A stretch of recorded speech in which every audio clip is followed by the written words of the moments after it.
This best man speech is what I like to call a sequential image stereophonic multimedia event.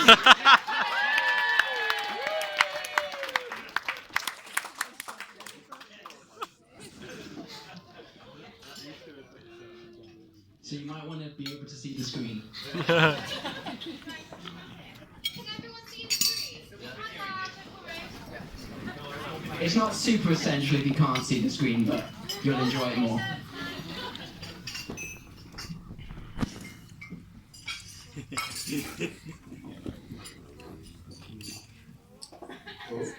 Oh dear.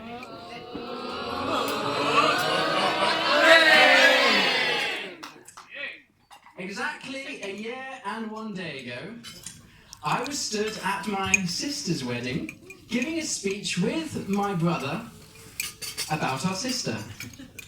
Writing that speech was an enjoyable but also frustrating affair, as I think we said to those present that day. You see, Isaac and I found it very difficult to think up enough embarrassing stories about our wonderful sister to make it worth anyone's while. However, writing this speech for my brother has been, shall we say, the exact opposite. There are far too many stories to choose between. To sum it up, when it comes to best man speech writing, Isaac really is the gift that keeps on giving.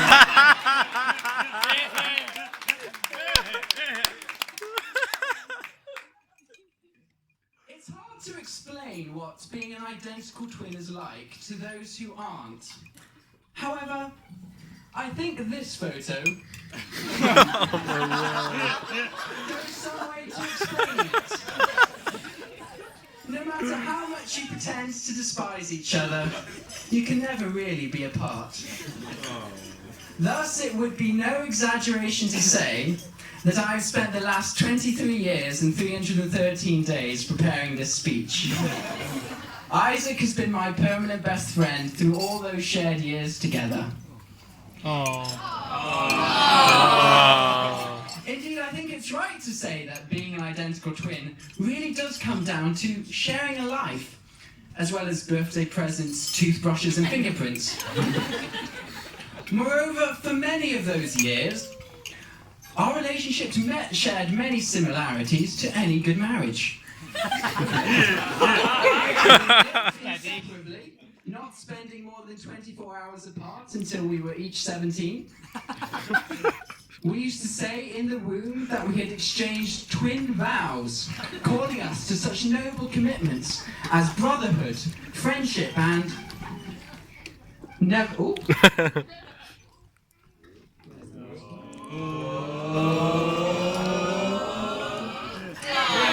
knowingly giving each other a food portion smaller than the others. We also at least shared a bedroom, and sometimes a bed itself until our sister moved out. Finally, no matter how many times we argued or rowed, we always remained best friends. Alas, our happily ever after was not to be. And we've contented ourselves with amicable separation for most of the last 6 years. We've had to take the separation in baby steps, however, beginning with living on different sides of the same university town at first, and we've now just about gotten to the stage of pursuing the same career just at different Midlands local authorities.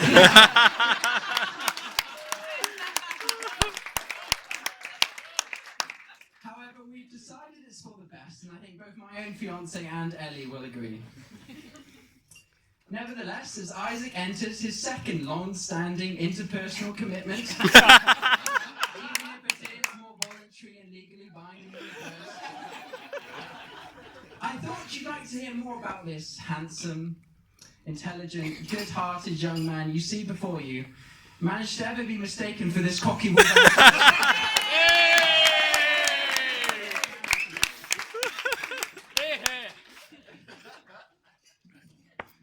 Since Isaac, like me, is a history enthusiast, it seems only fair to give you all the history of Isaac.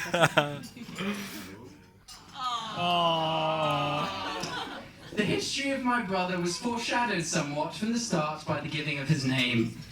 The name Isaac has Hebrew origins, which might be part of the reason he caught Ellie's eye. It means laughter, because in the biblical story of Abraham and Sarah, the elderly Sarah couldn't stop laughing when she was promised by God that she would nevertheless bear a son. Similarly, when my mum found out that she'd hit the biological 2-for-1 jackpot, she was so overcome with shock that she started uncontrollably laughing. Isaac, always wanted to continue as he began, still continues to make people laugh. Though whether it's in disbelief at him... no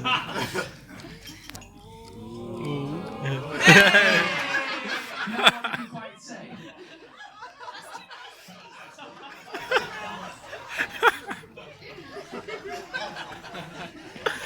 That's so funny.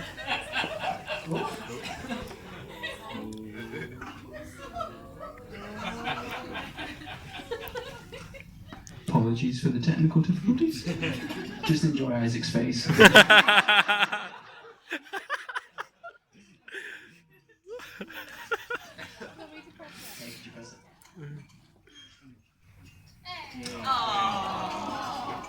Now, Isaac began life as a slightly frailer, thinner version of, well, myself. Apparently, even in the womb, our competitive twin spirit was in full action as I proceeded to maneuver myself to get most of our mother's food.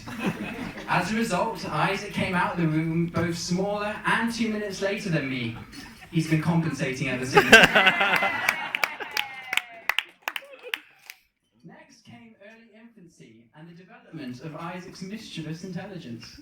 Indeed, young Lord Fauntleroy, as he's long been known in the family, mastered young the art of getting others to do what he didn't think he had to do himself.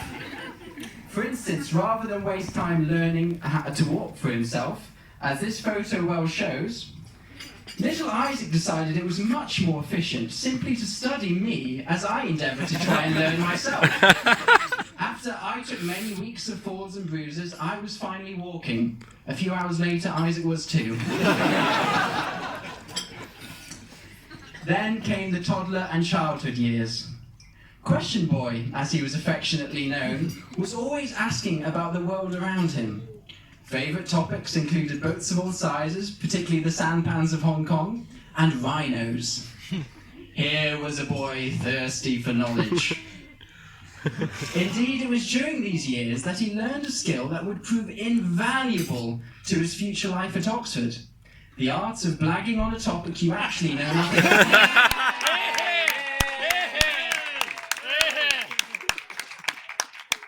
It all began with an innocent family trip to the Lake District. We were driving up a steep road called Rhinos Pass, rhinos being spelt W-R-Y-N-O-S-E, and Question Boy asked why it had this name. Mum, seeing the potential for a bit of fun, proceeded to tell Isaac all about the rare pygmy rhinos that frequent that part of the lakes. A canny point to a rock on a hill was enough to convince the poor boy that he'd witnessed the rare creature. Literally years after this, and I do mean years, Isaac would tell anyone who would listen about the lesser spotted pygmy rhinos of the lakes. He's still learning to forgive Mum. The teenage years were very formational for Isaac. Firstly was the self-belief. It shouldn't perhaps be a surprise that Isaac has rarely struggled with being in the centre of attention. As blonde-haired baby twins living in 1990s China, we received a great deal of attention when in public, as we were prime targets for photos from Chinese passerbys. Crowds of locals were always wanting to be photoed with the adorable Wai-Guo-Shuan-Bao-Tai, foreign twins. His self-belief also showed itself in moments of self-confidence that the occasional moment of showing off revealed. One story I'll never forget was when we were out with a group of friends which included an early crush of Isaac's. All was calm and normal, when suddenly we came across several sets of posts chained together and running parallel to each other in what could almost be described as a hurdles track. The rest of the group carried on walking. But Isaac, sensing the opportunity to show off his athletic prowess to his young lady, how could he resist? Isaac began his run-up. The first hurdle was cleared, but then came the second. Unfortunately, as Isaac leapt into the air, his foot dragged behind him and caught on the chain. With the same vigour with which he left the ground, his trajectory quickly changed, and his face went smack into the concrete. Alas, when Isaac managed to lift himself up from his daze, he realised that the entire group had carried on walking. Only his dear twin brother had stayed behind to watch the event, and he was wheezing with laughter. But Isaac didn't let the experience faze his self-belief. So when approximately 8 years later, his now bride proceeded to tell him 5 reasons why she didn't think they should be in a relationship, Isaac was able to take a brief pause for thought before explaining to her why at least 4 of those reasons were wrong. I wouldn't recommend that you try such a tricky romantic tactic in your own relationships, and would remind you, the audience, that the story recounted above was performed by a long-standing love advice professional, as this video now shows. Oh dear.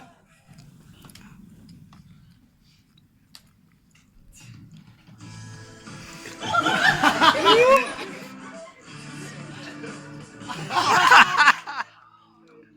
to Love Advice, presented by the world's expert on love, the Vivian Brothers. That's right, you've come to the #1 place to help, for us to help guide you through their experience of love expertly and swiftly. It's an interesting show. One of our most devoted fans. There was no way I was going to let that video miss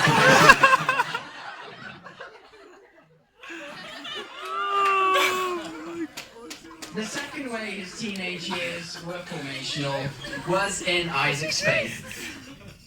In this matter, attending Roarer Boys Camp every summer in Devon from the ages of 10 to 14 was really significant. In fact, Isaac's Boys Camp tent leader from when he was 10 years old is somewhere in this order. There he is at the back there.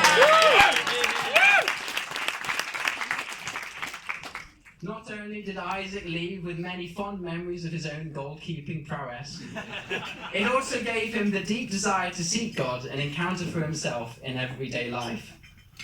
Also significant for Isaac in his faith at this time was our international church community and the youth group that we both attended. Here we encountered a community that really showed us that God was not just some interesting metaphysical concept to talk about on Sundays, but someone who both pursued us and could be pursued by ourselves in turn. Indeed, in our final year in Shanghai, we both joined that youth group student leadership team, and I remember being inspired by Isaac as he co-led the youth group's prayer ministry and challenged me on many occasions by his own example, and he's still challenging me today.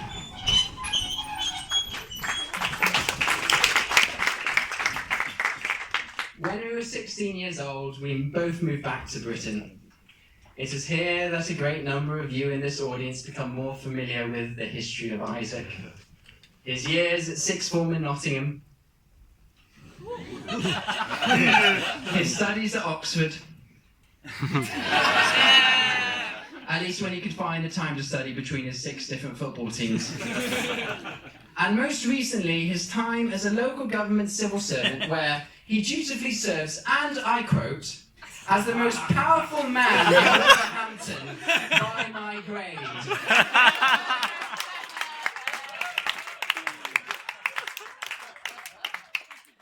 You can ask me about that story later. However, unfortunately, I am running out of time.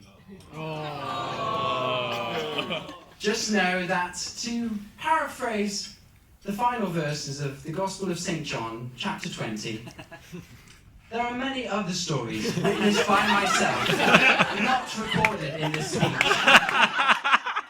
But what has been spoken has been said, so that you may believe that Isaac really didn't go to public school. And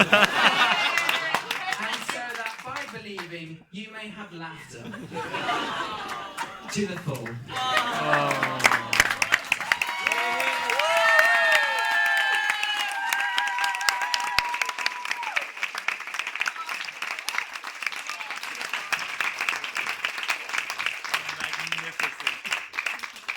I'll now hand over to Isaac.